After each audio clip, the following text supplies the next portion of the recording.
sa po ndodhi? Sa minuta jepet fjala për procedurë? Sa minuta jepet fjala për procedurë? Po pse nis fjalën përfaqësuesi i Partisë Socialiste duke kërkuar respektimin e procedurës dhe ju shkeni procedurën duke të dy fishin e kohës? Po pse dy herë më shumë se sa shtlejon koha? Pse? Apo sepse disa janë më të barabartë se tjerët, e para. E dyta, ju e kam thënë seancën e parë, se keni njërin këtu, që si që trajton ju, kujton se mund të na trajtoj dhe ne. Ju e dini që ishni me gojën e ti. Edhe me gjëra tjera, po ta lëm këtu. Ju e dini se që ishni me gojën e ti. Po të vi këtu dhe të përdor atë gojë, ja kam thënë herën e parë ma të mirë. Ma të mirë. Se nuk do marrësh atë që meriton, do marrësh dy fishin e asaj që meriton. Kështu që kur fillon sulmet ndaj grave, që janë pjesa më e dukshme e shëmtisë së portretit të tij njerëzor dhe politik, që ju e njihni shumë mirë, qofse ju ja pranoni zonja socialiste, t'jesh e sigurt, t'jeni ju e sigurt, t'jetë çdo kusht tjetër i sigurt, që fjalët mbrapsht janë më e pakta. Më e pakta. Se ne jemi shqiptar. Dhe si shqiptar, jo kur të fyj zonjat e PD-s, po dhe juve po t'ju fyj këtu në sallë, ai meriton pak më shumë se fjalët. Meriton ta trajtosh si të shtrajtohen ata të paburr që e ndërtojnë verbin e tyre dhe jetën e tyre mbi komplekset që kanë ndaj grave. Kështu. Okej? Tani të vim të thelbi. Me drejt tha Zoti Mediu, e gjitha bëhet për të hequr bisedën nga thelbi. Dhe thelbi është që ky ka marrë më shumë borxh se të gjitha qeverit që nga 1990 e njishi. Borxhin e ka marrë në emër të shqiptarëve. Nuk ka vënë hipotek as Sarajit dhe Surrelit, as bijuterit e veta, apo të afërmëve të vetë. E ka marrë nga xhepat e shqiptarëve. Ka vënë hipotek të ardhmen e fëmijëve të shqiptarëve. Ku janë parat që ka marrë borxh? Ku janë taksat e rritura? Ku është çmimi i rritur i energjisë që paguajnë shqiptarët? Në çfarë forme po ju kthehen shqiptarëve? I arritur rrogat? Jo. I arritur pensionet? Jo. A është shëndetësia falas si që ka premtuar para 8 vitesh? Jo. A i bëri legalizimet falas? Jo. A hapi 300.000 vende pune? Jo. Largoi 500.000 shqiptar nga vendi. Sepse janë mbyllur me 10 mira. Vende pune dhe punësusit. Ditë për ditë e javë për javë. Plus skojnë në pasigurinë ekonomike që ka shkaktuar ky. Po ku i ka quar to lek, xhanëm? Ku i ka quar? Dihet ku i ka quar. Mjafton të lexosh dokumentat e shtetit, lexo kontrollin e lartë të shtetit tot 8 vite dhe e kupton ku i ka quar lekët ky. Dhe e vetmja gjë për cilën nuk do të flasësh kjo. Sepse kjo e nxjerr zbuluar për çfarë është, një band grabicish që maskohen si qeveri sepse grabisin zgjedhjet.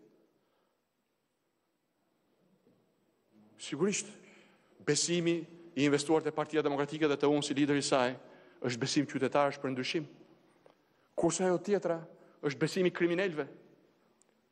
I cili fakt është mos besim, se nuk japin veç votën e tyre për Edi Ramën, por fusin bedelet e tyre në grupin parlamentar. Ju ave në krye komisioneve të Partisë Socialiste në përrethe. A ka socialist ndeshëm në Shkodër që nuk e di se kriminalët janë shefat e vërtet të organizatës që kanë mbetur aty?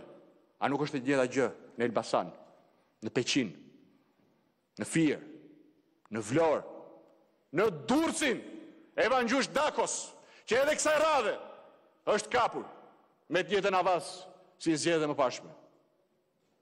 E pra, ja një pjesë e trinomit. Pushteti grabitet me kriminal, që të vazhdoj grabitja Shqipërisë me këtë të ashtu quajtur buxhet, që është letër paketimi e vjedhjes dhe vazhdimit të vjedhjes së shqiptarëve. Borxhi është rritur. Taksat janë rritur. Çmimet janë rritur. Faturat janë rritur. Ku shkojnë parat? Shiko si mashtron, thot. Rruga e Arbërit është shtesë e paparashikueshme. Ishte 33 miliard në buxhet. Ligji thot 20% është shtesa. Si e çon 58 miliardi? Si e çon? Qa janë punimet e paparashikueshme? Tuneli, që dihet që 1992 që duhet tunel për të shkuar në rrugën e Arbërit, punimet e paparashikueshme janë vjedhjet. Vjedhjet e përbashkëta. Të Edi Ramës dhe të oligarkut, të cilit i është dhënë vepra me mbi 2 fish çmimin. Dhe këtu e sjell ta miratori, dhe këta do ngrenë dorën, të mpirë nga sensi i përfaqësimit politik, të mpirë nga sensi i përfaqësimit socialistëve taksapagues, të mpirë edhe nga sensi të qendrit prindër të fëmijëve, me emër cilit po marrin borx për të paguar një rrugë me 2 fishën e çmimit, do ngrenë dorën këta për të legalizuar në një sallë që është pjellë e paligjshmërisë, është pjellë e bashkëpunimit midis Edi Ramës dhe krimit të organizuar, një tjetër vjedhje si kjo, po marr vetëm një vjedhje. Po sa të tilla ka? Janë të zbërthyera të gjitha. U përmend faqja 98 e relacionit. Për një javë me radhë, vjedhjet e projektuara për vitin e ardhshëm janë të zbërthyera të gjitha nga deputetët tanë. Diku e kanë mbyllur rubinetin e komunikimit me popullin, që janë mediat, diku nuk ja kanë dalë dot. Por fakti është fare i thjeshtë.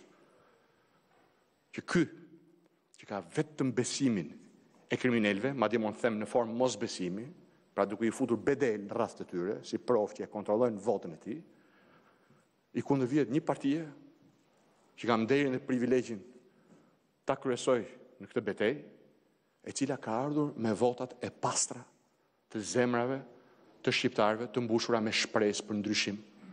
Dhe vetëm arsye pse jemi këtu ne, nuk është dëgjojmë pallavrat tuaja, as shohim tek paketoni të përdorni buxhetin si letër paketimi për vjedhjen e ardhshme, por t'ju aqjerrim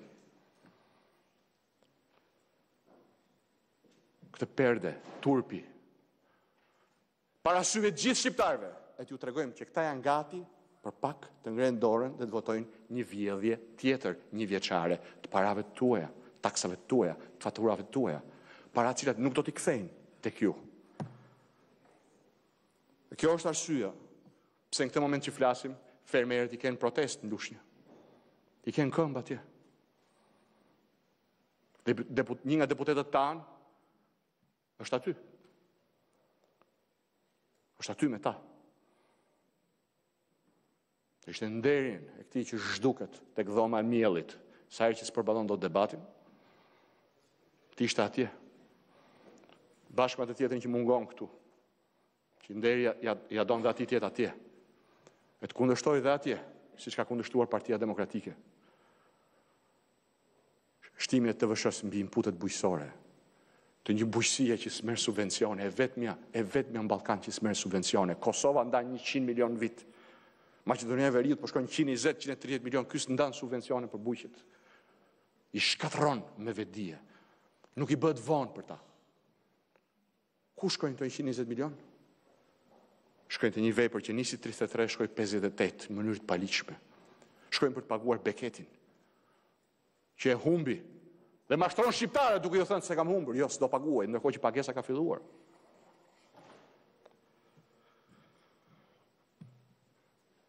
Nuk bën dot shoshen për të mbuluar diçka që s'ka shqiptar që nuk e sheh.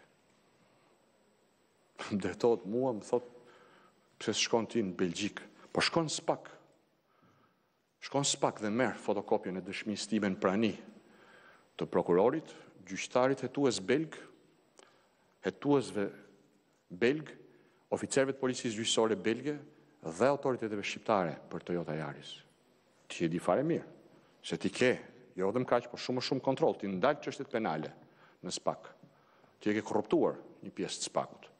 Që fashikullin e dëshmisë time prej më shumë se një viti e ke atje. Merre. Botoje. Po ta kisha, unë do ta botoja.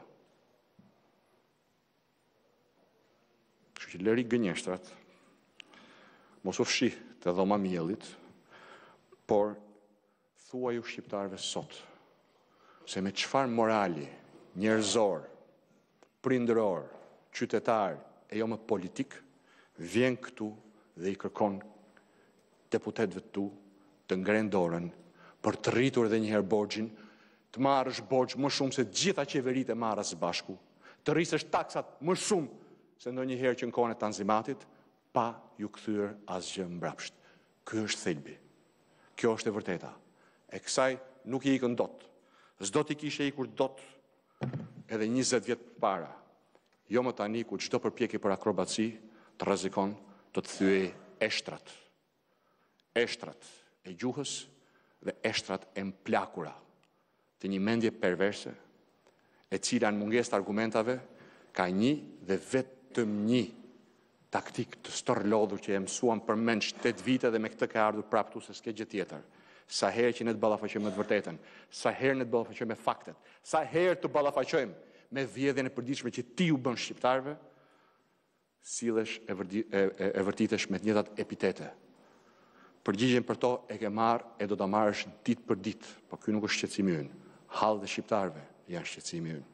Zgjidhja këtyre hallave fillon me largimin e sojit tënd nga politika. Dhe duke qenë që mekanizmin e votës për momentin e ke bllokuar, voto vettingun në politikë. I bindur ti jesh që kjo betejë do shkojë deri në fund, mbaj mend edhe të kriminalizimit, kujtohu, kjo do të shkojë deri në fund, me forcën e arsyes politike ose me forcën e qytetarëve shqiptar, kjo sallë kurrë më nuk do t'i takoj duarve të mpira që ngrihen për të shtuar taksat, për të shtuar borxhin, për të vjedhur shqiptarët pa i kthyer asnjë qindark prapa, por duke majmur karruselin e politikanëve të korruptuar, oligarkëve dhe bozëve të krimit organizuar. Zonja Spiropali për procedurë.